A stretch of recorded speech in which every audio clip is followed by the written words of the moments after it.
गुजरात और हिमाचल दोनों जगह के नतीजे सामने आ रहे हैं, लेकिन जो आंकड़ा अभी साफ होता हुआ दिखाई दे रहा है वो हिमाचल का आंकड़ा साफ होता हुआ दिखाई दे रहा है। और हिमाचल में चौंकाने वाला, देखिए न्यूज़ 24 की खबर दिखा रहा हूं आपको, हिमाचल के चुनाव के नतीजे, और यहां पर साफ तौर पर प्रचंड बहुमत जो है वो मिलता हुआ कांग्रेस पार्टी 39 सीटें, बीजेपी 29 सीटें, अन्य जो है वो 1 है और आप जो है 0 है। तो ये 68 सीटों का रुझान, 68 सीटों का रुझान यहां पर आपको दिखाई दे रहा है। 68 में से 39 जो है वो यहां पर हिमाचल प्रदेश में दिखाई दे रहे हैं। अब इसके पीछे वजह क्या थी, इसके पीछे वजह क्या थी, किस तरह से ये नतीजे तब्दील हुए, किस तरह से भाजपा जो वहां पर मौजूदा सरकार में थी, मोदी जी ने रैलियां की, अमित शाह ने रैलियां की, तमाम बीजेपी के नेताओं ने रैलियां की वहां पर लगातार, और अनुराग ठाकुर तो रो पड़े थे। आपको याद होगा अनुराग ठाकुर किस तरह से रो पड़े थे, लेकिन उसके बावजूद आंसू काम नहीं आ रहे हैं, रैलियां काम नहीं आ रही हैं, और यहां पर 39 सीटों के साथ में कांग्रेस पार्टी, ये तकरीबन आप जो है तस्वीर साफ होती जा रही है। धीरे धीरे दिन जैसे और ऊपर चढ़ेगा, जैसे जैसे और राउंडों की जो है वोटिंग सामने आएगी, तकरीबन जो है ये आंकड़ा और साफ होता हुआ चला जाएगा। और देखिए मैंने जो आपको आंकड़ा दिया था, मैं आपको फिर भी लगातार जो है अभी तक इस पर टिका हुआ हूं कि कांग्रेस पार्टी 35 से 40 हिमाचल के अंदर रहेगी, बीजेपी 25 से 30 रहेगी, और आप पार्टी का खाता नहीं खुलेगा, 0 रहेगा। और अगर ये चीजें हुई और उसके पीछे की अगर वजह को आप तलाश करेंगे तो 5 मुद्दे जो 5 तारीख को मैंने आपको बताए थे, 5 मुद्दे जो 5 तारीख को बताए थे, और वही 5 मुद्दों पर आज मैं जिक्र करूंगा, थोड़ा विस्तार से आज बात करेंगे।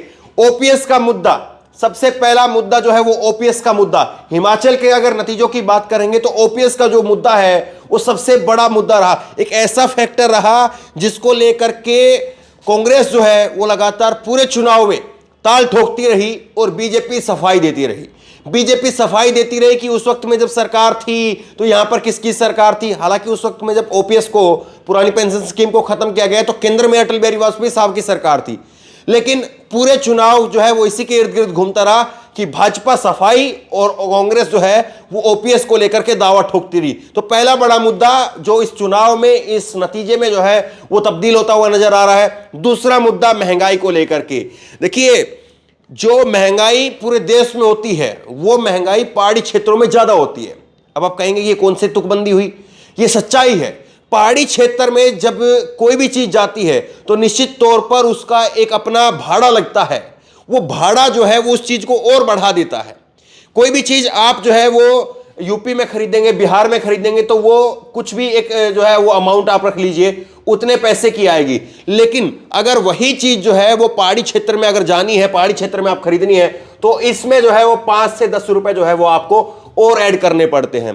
तो उनको जो है वो चीज और चुभती है। जो भी आप चीजें वहां पर लेते हैं, तो दाल चावल चीनी और तमाम सारी चीजें आप देखिए, दूध आप देखिए, तो वो वहां पर जो है वो 5-10 रुपए महंगा ही मिलेगा। तो महंगाई जो है वो मैंने 5 तारीख को भी बताया था कि दूसरा बड़ा मुद्दा होगा महंगाई।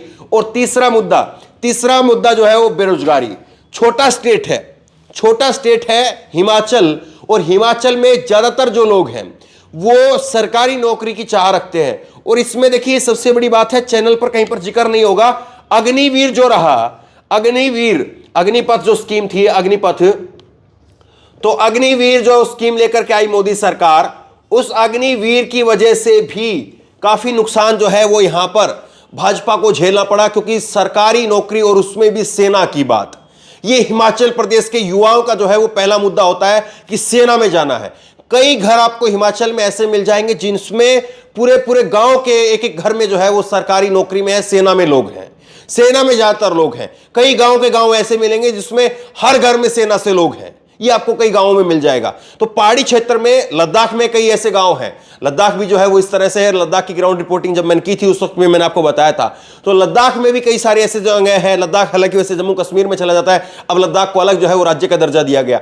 लेकिन ये जो पहाड़ी क्षेत्र है, आप उत्तराखंड में आइए, उसके बाद में आप थोड़ा और नीचे उतरेंगे मैदानी क्षेत्र में, तो हरियाणा में आप देखिए, पश्चिमी यूपी में आप देखिए, यूपी में देखिए, बिहार में देखिए, तो ये जो क्रेज है काऊ बेल्ट में, वो सेना को लेकर के बहुत सारा जो है वो क्रेज जो है वो देखने को मिलता है, क्योंकि आप कर्नाटक में जाएंगे तो वहां पर टेक्निकली जो है वो ज्यादा लोगों का जोर रहता है, बच्चों का ज्यादा जोर रहता है। गुजरात में जाएंगे तो पूरी तरह से बिजनेस माइंड हो जाता है लोगों का कि बिजनेस की तरफ जाना है, वो छोटा भी धंधा करेगा लेकिन पढ़ाई छोड़ देगा 10वीं में। कई सारी ग्राउंड रिपोर्ट में हमने आपको दिखाया था। तीसरी चीज बेरोजगारी हो गई। उसके बाद में स्थानीय मुद्दे, स्थानीय चुनाव रहा, पूरी तरह से ये जो चुनाव रहा ये स्थानीय चुनाव रहा। जो मुद्दे वहां के रहे वो लोकल मुद्दे रहे। कहीं पर बस नहीं जा रही थी, कहीं पर जो है वो यहां पर रास्ता नहीं बना था अभी जाने का, तो स्थानीय मुद्दे रहे। कई हमने आपको जो है वो ग्राउंड रिपोर्ट दिखाई, उसमें एक मुझे विधानसभा भी फिलहाल याद नहीं आ रही है, लेकिन कुफरी से ऊपर का इलाका है और वहां पर जो है एक सरकारी स्कूल की एक हमने वीडियो बनाई थी, सरकारी स्कूल के बच्चों से हमने बात की थी, तो वो कह रहे थे कि हम कांग्रेस को लेकर के आएंगे। और वहां पर राणा करके जो है वो कांग्रेस के वो उम्मीदवार थे और निश्चित तौर पर अब वो जो है जीत की तरफ उनके दिख रहा है।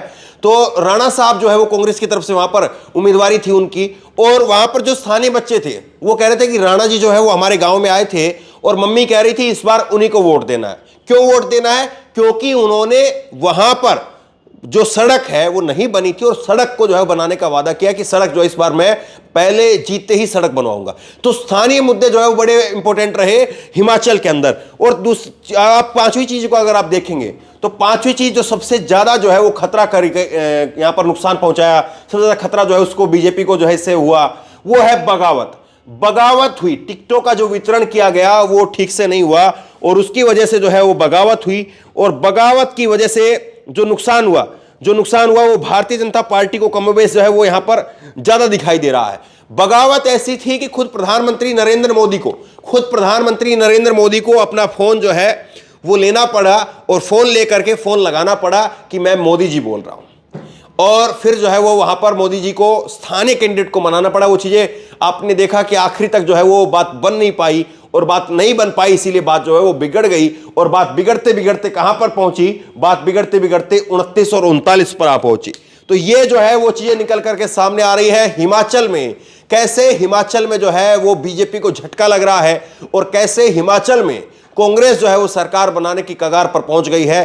प्रचंड बहुमत अभी के रुझानों के हिसाब से, अभी के जो आंकड़े निकल करके सामने आ रहे हैं उसमें दिख रहा है। निश्चित तौर पर बहुत छोटा राज्य है और बहुत छोटे राज्य में जो मार्जिन है वो बहुत कम होता है। एक जो है वो चीजें यहां पर ये भी निकल करके आ रही थी कि अन्य में अगर कुछ इस तरह से आंकड़े आ जाएं, मान लीजिए कि यही जो आंकड़ा है वो ये यहां पर 39 का है, 39 का ना होकर के ये 31 का हो जाए, 31 का ये हो जाए, और यहां पर जो है वो ये आंकड़ा ये यहां पर 32 का या 33 का हो जाए, बहुमत से ये भी दूर रहे और यहां पर 4 या 5 अगर आपको संख्या मिलती है, तो फिर जो है वो बीजेपी यहां पर क्या सरकार बना पाएगी, कांग्रेस सरकार बना पाएगी? इसके बारे में आपको थोड़ा सा बस एक बार आंख की झपकी बंद करनी है और जरा गोवा को याद करना है, जरा मणिपुर को याद करना है, जरा कर्नाटक को याद करना है और जरा मध्य प्रदेश को याद करना है, फिर तस्वीरें बदल जाएंगी। तो बहरहाल परिणाम का दिन है और किस तरह से चीजें बदलती हैं, लगातार नजरें बनी हुई हमारी और लगातार आप तक खबरें पहुंचा रहे हैं। खूब शेयर कीजिए, लोगों तक पहुंचाइए, क्योंकि डिटेल में मैं कह रहा हूं कि आंकड़े तो आपको यहां पर भी मिल जाएंगे, लेकिन ये 29 और 39 के पीछे वजह क्या है, समीकरण क्या है और आगे क्या बनेंगे, ये चीजें जो है वो आपको मैं लगातार बताता रहूंगा। इस वीडियो को शेयर कीजिए, खूब शेयर कीजिए। आपको क्या लग रहा है, तस्वीर बदलेगी या तस्वीर यही बरकरार रहेगी? नीचे कमेंट बॉक्स में जरूर लिखिए। इस वीडियो खूब शेयर कीजिए और इसी तरह तमाम खबरों के लिए ऑनलाइन न्यूज इंडेक्स सब्सक्राइब कीजिए। धन्यवाद। इस खबर को अभी लाइक करें, शेयर करें, अभी चैनल को सब्सक्राइब करें और घंटी जरूर दबाएं।